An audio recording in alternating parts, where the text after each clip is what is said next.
What is going on, YouTube Nation? This is Dark Dividend. If you guys are new to my YouTube channel, make sure you subscribe and hit the notification bell so you don't miss future videos. I got a little flashback Friday. First of all, I'm wearing my Kent State shirt. I got my new grad watch when I was working at a hospital system wearing the blue uniforms, which I just found out that we're going to be bought off by my old hospital system, which means my pension is coming right back to my hospital system, and I'm integrated right back there, and I just got a raise. So I can't really complain today. But, I was going to post a video on Saturday, but this just got me too excited. I'm going to be buying more Exxon stock. I have it on my M1 Finance Dividend portfolio. I was a little iffy, but there's some big news with them. So we're going to discuss the news. I'm going to do a quick stock analysis and dividend stock analysis. And I'm going to go over some products that they have in this potential dividend increase news because, first of all, everybody's freaking out oil, cars and this and that. But guess what? They carry a lot of products that people need out there, not just oil for cars and stuff. So we're going to check that out. But let's check this out right now. So here is ExxonMobil. They took a huge nosedive, first of all. Big company. Took a big nosedive when the pandemic hit, and everybody's freaking about this oil and stuff. So it has lost against the S&P. It was beating the S&P, but guess what? It's down. Okay? It's down right now. So this is a stock that I'm going to capitalize on. Of course, I'm going to buy more. It's in my M1 Finance Dividend portfolio. I'm going to raise a percentage up, maybe about 2 to 3% my M1 Finance portfolio and target this stock before it potentially blows up. So people are freaking out, oil, electric cars, Tesla, Neo. What are we going to do? Okay. But what does Exxon carry to the table, which makes it such a special stock? So we're going to jump to that. We're going to do a little bit more in depth. We're going to look at the revenue too. Let's look at how Exxon's looking as a company because there's a lot of ifs. There's a lot of big iffy questions. What are we going to do? What are we going to do here? We have to go a little bit more in depth. Now, people are trying to grill me with AG&C, one of my videos. Well, you don't show all this revenue and this and that. Well, do I really have to? Because a decreasing price per share, decreasing dividend over year, a high yield percentage, it was a yield trap. But this one, you need to look a little bit more in depth before you make the call. And this is why I made the call that I'm going to buy more ExxonMobil. So let's check out some things. So there was a little bit of a decline with Exxon, obviously because of a pandemic and everything. The revenue was going up. Its revenue is right around 290 billion. 2018, 2019, 264 billion. Then it went to 181 billion. Now it's at past 12 months ending March 31st, 2021 was a 28.34% decline. But all of a sudden, you're starting to see an increase, okay?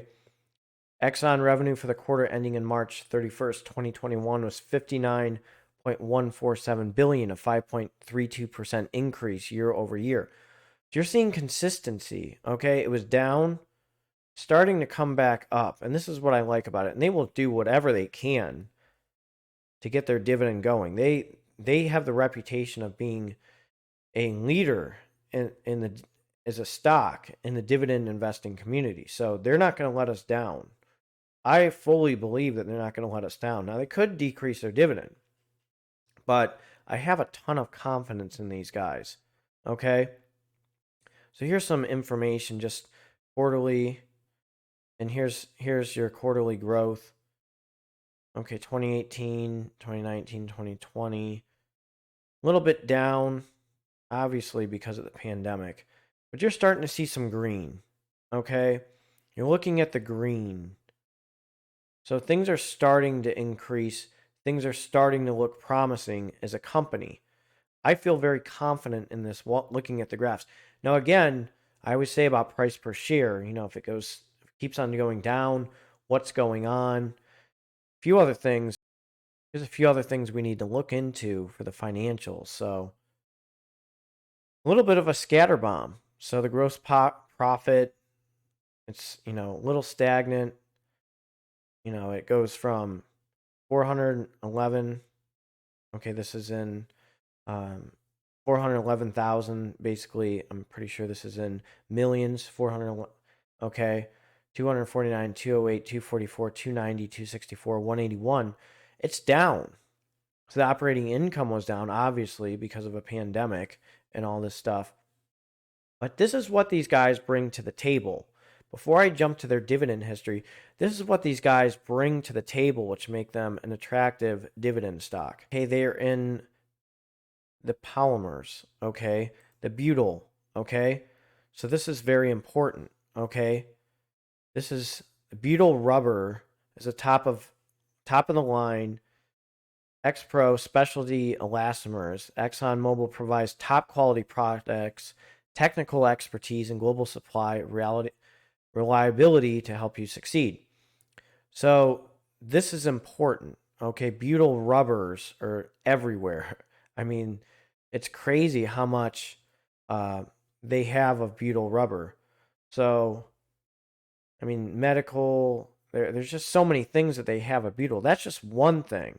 Okay. The other thing is polyethylene products. This is what I find very interesting. Okay. Low density polyethylene. This is very important for applications. This is another one. High density polyethylene resins are well suited for a range of blow injection and rotational molding applications like IBCs and storage tanks, crates and pallets, pails and lids, automotive components, bottles and caps, toys and water sports equipment. Additionally, HDPE resins are utilized in extrusion film applications such as grocery, garbage, and deep freezer bags. This is just one more way in which ExxonMobil polyethylene business is helping deliver tomorrow's performance today. The other thing that I would just want to discuss is right here.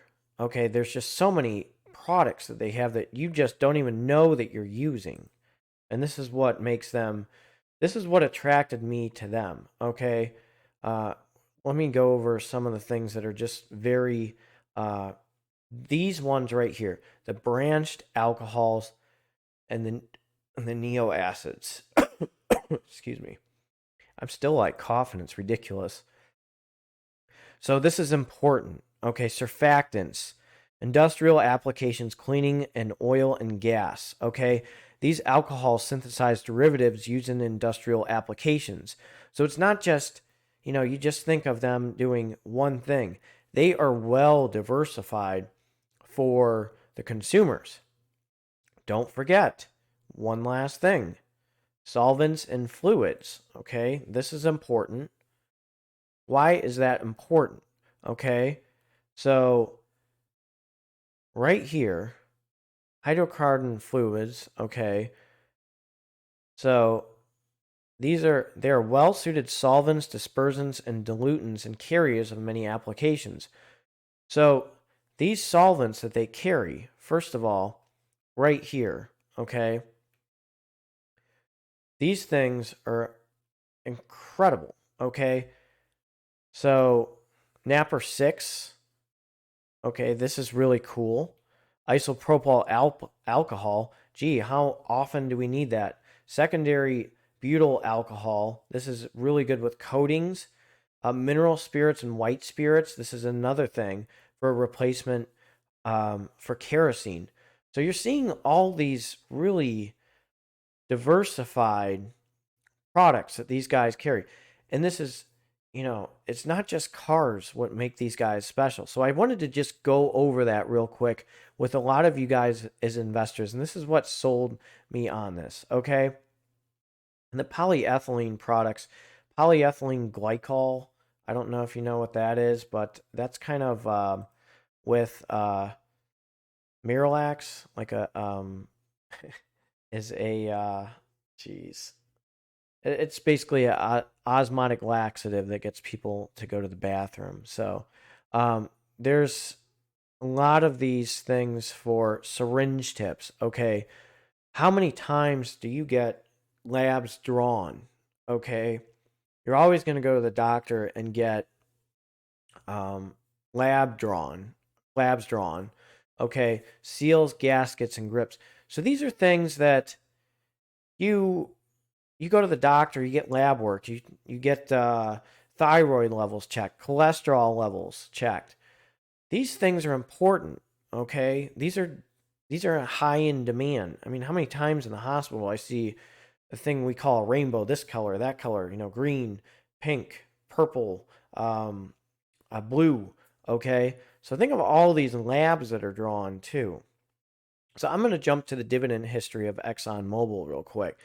This is still what makes it very attractive to me as a dividend investor. It goes from 63 cents in 2013. They're very committed to, having their dividend increase and help out investors.